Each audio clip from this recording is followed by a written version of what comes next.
teammates and be like, you want me to show you my worth? You want to show you how valuable I am to the team? I won't show up. I won't play it down. And that's a play I can use. Anybody knows me, knows that's not something I want to do. What's going on, y'all? Welcome back to another video. This NFL offseason, we were expecting to see running back market value go up even higher by some big name running backs expecting a new contract deal this offseason. 3 running backs declined the franchise tag in order to get a long-term contract. Saquon Barkley, New York Giants, Josh Jacobs, Vegas Raiders, and Tony Pollard from the Dallas Cowboys. And it's kind of crazy to think that these guys wouldn't get long-term contracts, because they're definitely well deserving of a long-term contract. Saquon Barkley, I feel like this is the first year that we really got to see what he could do being healthy, and he really carried the team. And the thing that I like about all of these running backs, they are very valuable to the passing game. They make their quarterback look 10 times better, getting out of the jams, making sure they get their completion rating up and all that stuff, especially Saquon Barkley and Tony Pollard. Tony Pollard literally beat out Ezekiel Elliott. Tony Pollard showed more value in the passing game to Dak.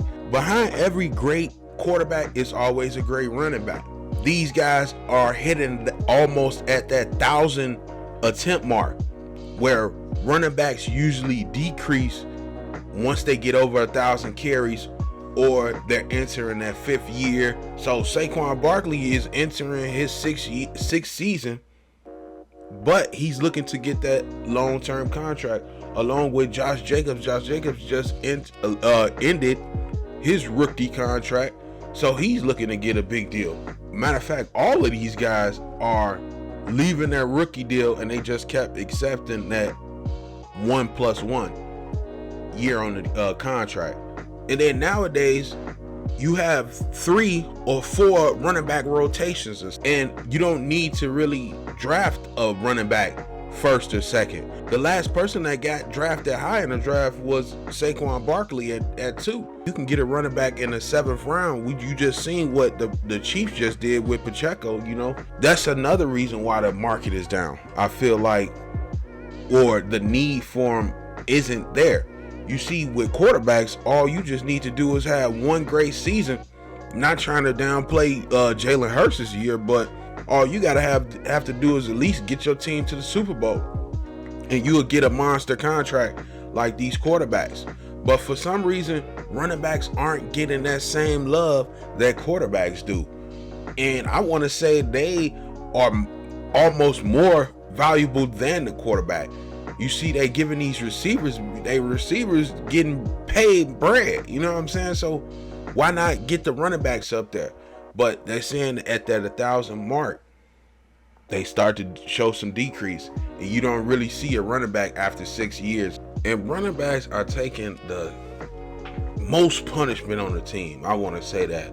Most punishment on the team going up against D-ends, linebackers, and then by the time they get to the secondary, they just licking their chops towards the end zone. You know what I'm saying? So they literally take the most punishment and get paid the worst. And these rookie contracts got to be a lot shorter. I want to say these rookie contracts need to be 2 years plus 1, just so they get a big time deal. Usually quarterbacks, they develop and they get their big time deal in year 6, rather than a running back not getting that. The highest paid running back is Alvin Kamara at $75 million. So that's still not nothing compared to what these top quarterbacks are getting right now. So we got to show some love to the running backs, man, for real. So Barkley might hold out, and for some reason, running backs always hold out, So the last person that held out was Le'Veon Bell, I think. He stayed the whole season. So great, all these great running backs, and they never really last long. We go back to the Jim Browns, Walter Payton, Emmitt Smith. He year 9 or something like that. So, but I'm expecting one of these guys to reestablish the market by at least getting 120 mil for 5 years, you know, something, and 50 guaranteed or 70 guaranteed, something in that ballpark. But something will happen, and we shall see what happens with these running backs.